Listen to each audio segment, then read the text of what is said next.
अस्सलाम वालेकुम। इस वीडियो में हम CSS की बहुत ही इंपॉर्टेंट प्रॉपर्टी जिसका नाम है बैकग्राउंड प्रॉपर्टीज़ उनके बारे में स्टडी करेंगे। सो इसे स्टार्ट करते हैं। हमारे पास CSS बैकग्राउंड प्रॉपर्टीज़ का हम क्यों यूज़ करते हैं, ताकि किसी भी एलिमेंट पर बैकग्राउंड इफेक्ट अप्लाई कर सकें, इसलिए हम CSS बैकग्राउंड प्रॉपर्टीज़ का यूज़ करते हैं। ये डिफरेंट CSS बैकग्राउंड प्रॉपर्टीज़ दी हुई हैं, यहाँ पर आप देख सकते हैं। नंबर 1 CSS प्रॉपर्टी है जी बैकग्राउंड कलर। अब इसको किस तरह से प्रैक्टिकली इम्प्लीमेंट करते हैं, इसके लिए मैं एक न्यू क्रिएट कर लेता हूँ और यहाँ पर HTML का बेसिक कोड लिखना है जो ऑलरेडी मैंने लिखा हुआ है। इसको मैं यहाँ से कॉपी करता हूँ, यहाँ पर आकर पेस्ट कर देते हैं। आई होप कि आप CSS की वीडियो शुरू से देख रहे होंगे, प्लेलिस्ट की वीडियो शुरू से देख रहे होंगे, तो आपको इस कोड के बारे में क्लियर होगा। अगर नहीं क्लियर तो आप CSS और HTML की प्लेलिस्ट शुरू से लाजमी देखें ताकि आपको ये कोड क्लियर हो सके। इसको मैं सेव कर लेता हूँ। यहाँ पर क्लिक करने से फ़ाइल का नाम आप कुछ भी दे सकते हैं। मैं इस फोल्डर में भी सेव करना चाहता हूँ तो फाइल का नाम मैं यहाँ पर दे देता हूँ bgp.html।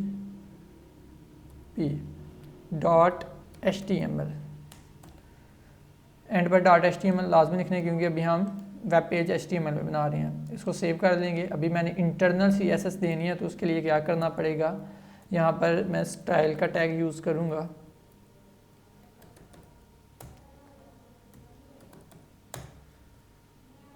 ओके, यहाँ पर अब मैं इंटरनल CSS का काम कर सकता हूँ। लेट से एक पैराग्राफ में लिख देता हूँ। आई होप कि आपको ये पता होगा एक पैराग्राफ किस तरह से लिखा जाता है HTML में। यहाँ पर मैं लिख देता हूँ दिस इज पैराग्राफ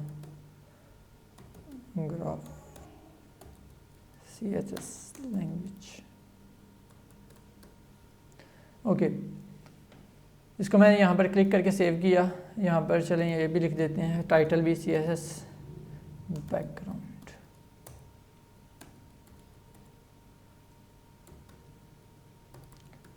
इसको मैंने सेव किया। आप टाइटल अपनी मर्ज़ी से कुछ भी रख सकते हैं, अभी मैंने ये रखा है। अब इस पेज का आउटपुट दिखा देते हैं आपको। मैंने ये पेज न्यू फोल्डर 4 में सेव किया हुआ है, CSS प्रैक्टिस विद HTML वाले फोल्डर में, और ये पेज है ये BGP। ठीक है जी, इसको मैं ओपन विद करता हूँ फायरफॉक्स। आप गूगल क्रोम में भी ओपन विद कर सकते हैं।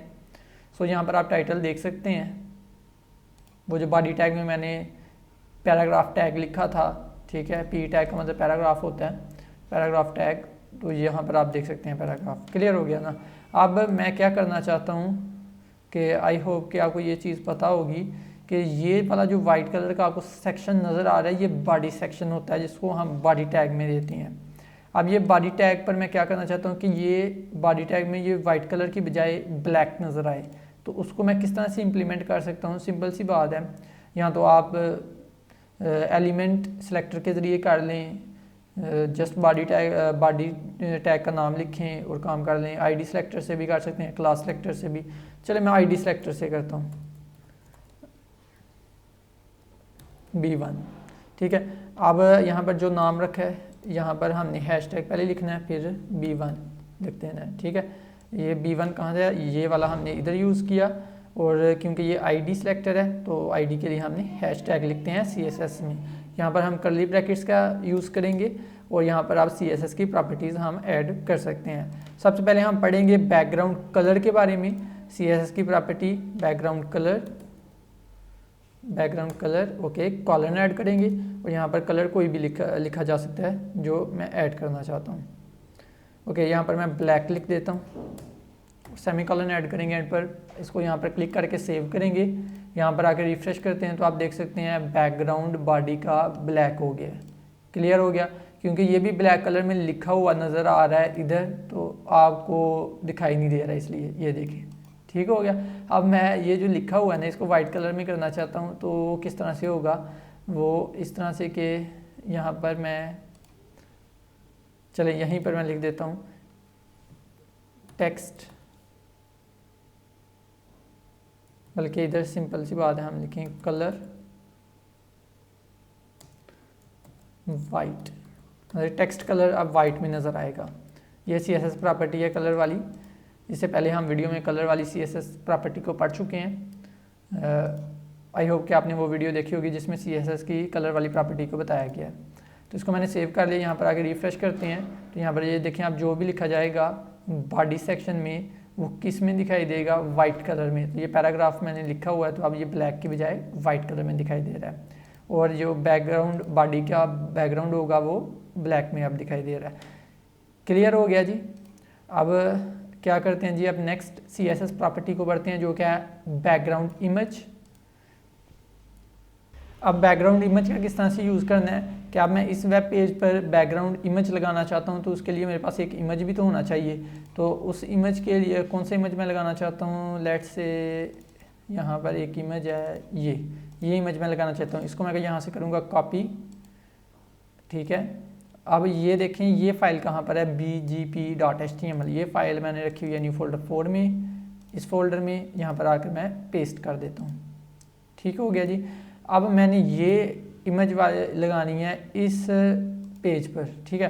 तो मैं सिंपल सी बात इस इमेज का नाम दूंगा इस पेज में। तो इस पेज को मैंने ओपन किया हुआ यहाँ पर bgp.html को। यहाँ पर अब मैं सिंपली क्या करूँगा, बैकग्राउंड इमेज का यूज़ करूँगा,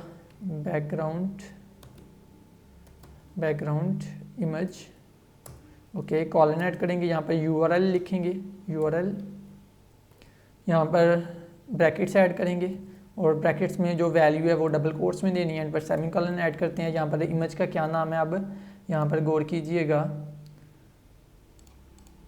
यहाँ पर इमेज का नाम है image1। इसके एक्सटेंशन भी देख लेते हैं, प्रॉपर्टीज़ पर आएंगे, यहाँ पर आप देख सकते हैं .gpg इसकी एक्सटेंशन है, ओके। यहाँ पर मैं आता हूँ, लिखता हूँ जी image1, पिक्चर का नाम है जी, यहाँ इमेज का नाम है image1 डॉट, और इसकी एक्सटेंशन क्या है, jpg। क्लियर हो गया। अब इसको मैं यहाँ से क्लिक करके सेव करता हूँ, यहाँ पर आकर रिफ़्रेश करते हैं तो यहाँ पर आप इमेज देख सकते हैं, काफ़ी बड़ा इमेज नज़र आ रहा है।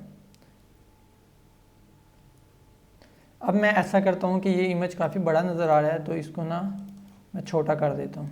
वो कैसे, इसको ओपन करते हैं, image1, इसको मैं ओपन विद करता हूँ पेंट, ओके। यहाँ पर आकर रीसाइज पर क्लिक करेंगे, पहले इसको मैं सेव एज कर लेता हूँ, यहाँ पर आ जाते हैं, इस यहाँ पर ही मैं सेव करना चाहता हूँ और यहाँ पर आकर मैं इसको image2 का नाम दे लेता हूँ।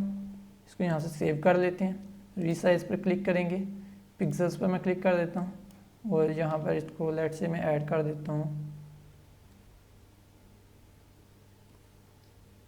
800 पिक्सेल्स, ओके। इसको मैं यहाँ से ओके करता हूँ, थोड़ा सा और छोटा कर देता हूँ इसे, 800 की बजाय 600 कर देता हूँ इसे, ओके। इसको मैं अब सेव कर लेता हूँ, सेव। अब आप देख सकते हैं यहाँ पर image2 आ गया हुआ है। अब इस image2 को मैं ऐड करना चाहता हूँ तो इसकी भी एक्सटेंशन आई होप कि jpg ही होगी, ये आप देख सकते हैं .jpg, ओके। अब मैं यहाँ पर इस इमेज को किस तरह से ऐड करूँगा, यहाँ पर image2 में कर देता हूँ, image1 क्योंकि काफ़ी बड़ा है। इसको मैंने सेव किया, यहाँ पर आकर रिफ्रेश करते हैं, यहाँ पर आप देख सकते हैं इमेज ये नज़र आ रहा है आपको। तो ये लेकिन एक बात है कि इमेज एक मतलब लग रहा है वो हॉरिजॉन्टली भी रिपीट हो रहा है और वर्टिकली भी रिपीट हो रहा है। मैं इसको अगर जूम आउट करके दिखाऊं तो ये देखें ये इमेज बार बार रिपीट हो रहा है, एक्स एक्सिस में भी और वाई एक्सिस में भी। तो अब इसका हल क्या है, यहाँ पर एक और CSS की प्रॉपर्टी आती है जिसका नाम है बैकग्राउंड रिपीट। अब इसका हम यूज़ करेंगे यहाँ पर मैं लिखता हूँ जी बैकग्राउंड रिपीट, यहाँ पर मैं लिख देता हूँ एक्स रिपीट, लिखते हैं यहाँ पर, मतलब कि एक्स एक्सिस में सिर्फ रिपीट हो। तो इसको मैं सेव किया यहाँ से, ठीक है। शॉर्टकट की का भी यूज़ कर सकते हैं Ctrl+S सेव करने के लिए। यहाँ पर आके मैं रिफ़्रेश करता हूँ, नहीं ये अप्लाई नहीं हो रही, देखते हैं क्या वजह है। हाँ जी, यहाँ पर हम लिखते हैं रिपीट एक्स, ठीक है, ये स्पेलिंग रिपीट एक्स, ठीक हो गया। अब इसको मैं यहाँ से सेव करता हूँ और रिफ़्रेश करते हैं यहाँ पर आके। अब देखें ये सिर्फ एक्स एक्सिस में रिपीट हो रहा है इमेज। अगर रिपीट नहीं करना चाहते तो आप उसके लिए भी यूज़ कर सकते हैं बैकग्राउंड रिपीट की वैल्यू नो रिपीट। तो यहाँ पर मैं लिख देता हूँ नो रिपीट। इसको मैंने सेव किया यहाँ पर क्लिक करने से, यहाँ से आके रिफ़्रेश करते हैं तो आप देखें ये इमेज रिपीट नहीं हो रहा, क्योंकि बैकग्राउंड कलर जो है वो ब्लैक रखा हुआ है, फिर उसके बाद इमेज लगा हुआ है, ठीक है, और उस इमेज को नो रिपीट किया हुआ है, इसलिए ये आपको एक ही इमेज नज़र आ रहा है। अगर ये बैकग्राउंड ब्लैक मैंने ना CSS प्रॉपर्टी लगाई होती, ठीक है, अब मैं इसको सेव करता हूँ और रिफ्रेश करके आपको दिखाता हूँ, तो ये बैकग्राउंड वाइट नज़र आता है आपको बाय डिफ़ॉल्ट। समझ आ गई बात आपको? इसको मैं वापस ले आता हूँ, इसको मैंने सेव किया, यहाँ पर रिफ्रेश करते हैं, अब ये ब्लैक ही दिखाई देगा बैकग्राउंड कलर। क्लियर हो गया जी। अब नेक्स्ट CSS प्रॉपर्टी कौन सी है? Background attachment. अब आप चाहते हैं कि अगर लेट से आपका कंटेंट काफ़ी ज़्यादा है इमेज का, वेब पेज का, तो वो आप चाहते हैं कि ये इमेज फिक्स रहे या स्क्रॉल करे, तो उसके लिए आप इस एट्रीब्यूट का यूज़ कर सकते हैं, CSS की प्रॉपर्टी का यूज़ कर सकते हैं, बैकग्राउंड अटैचमेंट। ये अक्सर फिक्स्ड या स्क्रॉल की जाती है। ओके, आई होप कि आपको ये, आप इसकी खुद ट्राई कीजिएगा, प्रैक्टिस कीजिए, बल्कि करवाई देता हूँ आपको ये भी, ठीक है। थोड़ी सी वीडियो लेंथी हो जाएगी लेकिन कराई देते हैं इसे।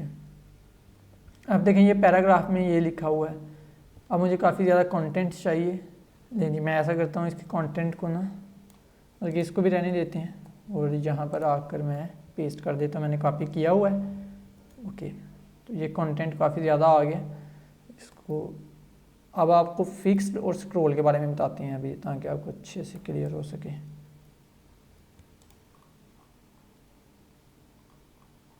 ठीक है जी, इसको मैंने सेव किया, यहाँ पर आके रिफ्रेश करते हैं, ये देखें अब ये इमेज जो है ना ये फिक्स है, तो मैं इसको चाहता हूँ कि ये स्क्रॉल हो, तो इसके लिए क्या करना पड़ेगा, बल्कि इसको एक मतलब ट्राई करके चेक कर लेते हैं ताकि आपको अच्छे से। अटैचमेंट मैं इसको कर देता हूँ फिक्स्ड, ठीक है। अब गौर से देखिएगा, इसको मैंने सेव कर लिया, अब यहाँ पर आके मैं रिफ्रेश करता हूँ, ये देखिए मैं स्क्रॉल कर रहा हूँ, ठीक है, इमेज यहाँ से सॉरी वो पेज को स्क्रॉल कर रहा हूँ, तो वो इमेज जो है वो फिक्स हो गया, ठीक है। अब अगर इसको मैं स्क्रॉल कर दूँ, इसको मैंने सेव करता हूँ यहाँ पर क्लिक करने से, अब रिफ्रेश करते हैं, अब मैं इसको स्क्रॉल करता हूँ तो देखिएगा वो इमेज स्क्रॉल हो रहा है। आई होप कि आपको समझ आ गई होगी। अब नेक्स्ट CSS बैकग्राउंड प्रॉपर्टी की तरफ चलते हैं, जो क्या है बैकग्राउंड पोजीशन। बहुत सिंपल है, कोई इतना मुश्किल नहीं है, इसको भी मैं आपको करके दिखाई देता हूँ। बैकग्राउंड पोजीशन, इसको मैं कर देता हूँ राइट साइड पर। अब चेक कीजिएगा, इसे मैंने सेव कर लिया, यहाँ पर आगे रिफ्रेश करते हैं, तो इमेज पर गौर कीजिएगा, मैं रिफ्रेश करता हूँ। आई होप कि आपको समझ आ गई होगी, ये इमेज अब राइट साइड पर चला गया है, ठीक है। राइट टॉप अगर मैं लिख दूँ तो अब क्या होगा, इसको मैं सेव करता हूँ, तो ये राइट साइड पर टॉप पर चला जाना चाहिए, ये देखें राइट साइड पर टॉप पर चला गया। आई होप कि आपको क्लियर हो गया होगा। अगर मैं यहाँ पर सेंटर लिख दूँ, सेंटर, इमेज सेंटर में आ गया, सही है जी। आई होप आपको समझ आ गई होगी। अब नेक्स्ट CSS बैकग्राउंड प्रॉपर्टी की तरफ चलते हैं, जो कि है हमारे पास बैकग्राउंड शॉर्ट हैंड प्रॉपर्टी। ये बहुत ज़्यादा ज़रूरी है और अच्छे से समझिएगा। अब ये जाहिर सी बात है, सबको लिखते हुए तो थोड़ा सा टाइम लगता है, तो हम शॉर्ट हैंड नोटेशन भी यूज़ कर सकते हैं, शॉर्ट हैंड प्रॉपर्टी भी CSS की यूज़ कर सकते हैं बैकग्राउंड वाली। तो वो किस तरह से यूज़ करना है, देखें जी, ये सारा काम मैं चाहता हूँ कि मैं इकट्ठा दूँ, तो मैं क्या करूँगा, बैकग्राउंड कॉलन ऐड करेंगे। अब मैंने बैकग्राउंड कलर देना है, तो इसके लिए मैं लिख देता हूँ ग्रीन, डार्क ग्रीन, ठीक है। फिर मैंने इसके बाद कलर देना है, टेक्स्ट कलर देना है वाइट, ये ज़रूरी नहीं है, हाँ ये तो नहीं ना बैकग्राउंड में आता, चलें जी, ये मैंने रेस कर दिया, ठीक हो गया जी। अब मैंने यहाँ पर URL देना है, तो मैं यहाँ से URL को कट करता हूँ और यहाँ पर आके पेस्ट कर देता हूँ, ठीक हो गया, ये भी ऐड हो गया, मतलब मुझे इसको भी देने की ज़रूरत नहीं है। अब मैं बैकग्राउंड रिपीट में चाहता हूँ कि नो रिपीट हो, तो इसको मैंने यहाँ से कट किया, यहाँ पर स्पेस रख के पेस्ट कर देते हैं, मतलब मुझे अब ये भी देने की ज़रूरत नहीं है। अब मैं चाहता हूँ बैकग्राउंड अटैचमेंट्स क्या रहे, फिक्स्ड स्क्रॉल है यहाँ पर, लेकिन मैं चाहता हूँ कि फिक्स्ड रहे, ठीक है। तो एक तो तरीका ये है कि आप इस तरह से लिखें, ठीक है, तो आप एक तरीका ये है कि आप इसको फिक्स्ड डायरेक्टली ऐसे लिख दें। फिर इसके बाद मैं चाहता हूँ कि बैकग्राउंड पोजीशन सेंटर में रहे, तो आप इस तरह भी लिख सकते हैं, या यहाँ पर मैं लिख देता हूँ सेंटर। ओके, इसको मैं करता हूँ यहाँ से सेव, सेमीकोलन ऐड करने के बाद, और यहाँ पर करते हैं रिफ्रेश। देखें बैकग्राउंड ग्रीन नज़र आ रहा है, ठीक हो गया, डार्क ग्रीन। और यहाँ पर यूआरएल में जो पिक्चर का नाम दिया हुआ एक्सटेंशन के साथ वो पिक्चर आ रही है। फिर नो रिपीट भी हो रहा है काम, ठीक हो गया फिक्स। मतलब कि आप इसको आगे पीछे भी करना चाहें तो वो भी कर सकते हैं। नो रिपीट को अगर मैं मिटा दूँ इधर से, एक मिनट ठहरिएगा, इसको मैं यहाँ से अरेज कर दे, कट कर दिया, इसको मैंने सेव किया। कट करने के बाद तो यहाँ पर रिफ्रेश करते हैं, देखिए इमेज रिपीट हो रहा है। मैं नो रिपीट चाहता हूँ तो ज़रूरी नहीं है कि आप पहले इमेज का नाम लिखें यूआरएल के बाद आप ऐड करें इसे, तो मैं इसको शुरू में भी ऐड कर सकता हूँ, इससे कोई इतना इशू नहीं होता। मैं इसको सेव करता हूँ, देखिएगा रिफ्रेश करते हैं तो देखें, मतलब कि आप CSS की बैकग्राउंड की प्रॉपर्टी अगर शॉर्ट हैंड में दे रहे हैं तो कोई प्रॉपर्टी आप पहले दे सकते हैं, बाद में दे सकते हैं, कोई इससे कोई इतना इशू नहीं होता। मैं चाहता हूँ ये कलर देना चाहता हूँ तो यहाँ से मैं कट करता हूँ, इस कलर को एंड पर देना चाहूँ तो एंड पर भी दे सकता हूँ। ठीक हो गया। तो ये शॉर्ट हैंड फॉर्म होती है CSS की प्रॉपर्टीज़ देने की। तो मसलन कि अगर मैंने आप बैकग्राउंड की CSS की प्रॉपर्टी देनी थी तो बैकग्राउंड लिखेंगे और उसकी CSS की बैकग्राउंड वाली प्रॉपर्टीज़ की वैल्यूज़ ऐड करते जाएंगे इस तरह से। ठीक हो गया जी। इसको अब मैं यहाँ से सेव करता हूँ, रिफ्रेश करते हैं इसको, तो ये देखें कोई फ़र्क नहीं पड़ा इतना। अगर मैं इसको कर दूँ यहाँ से ब्लू कर देते हैं, इसको मैं सेव करता हूँ, यहाँ से मैं आके रिफ्रेश करता हूँ इसे, तो ये देखें ब्लू कलर हो गया बैकग्राउंड का। आई होप कि आपको क्लियर हो गया होगा। अगर आपका कोई क्वेश्चन हो CSS की बैकग्राउंड प्रॉपर्टी के हवाले से, प्रॉपर्टीज़ के हवाले से, तो आप कमेंट बॉक्स के ज़रिए पूछ सकते हैं। इस वीडियो को लाइक करें, शेयर करें और इल्म की जुस्तजू यूट्यूब चैनल को लाजमी सब्सक्राइब कर दें और साथ में बेल आइकन पर क्लिक कर दें। Thank you so much for watching this video. Take care. अल्लाह हाफिज़।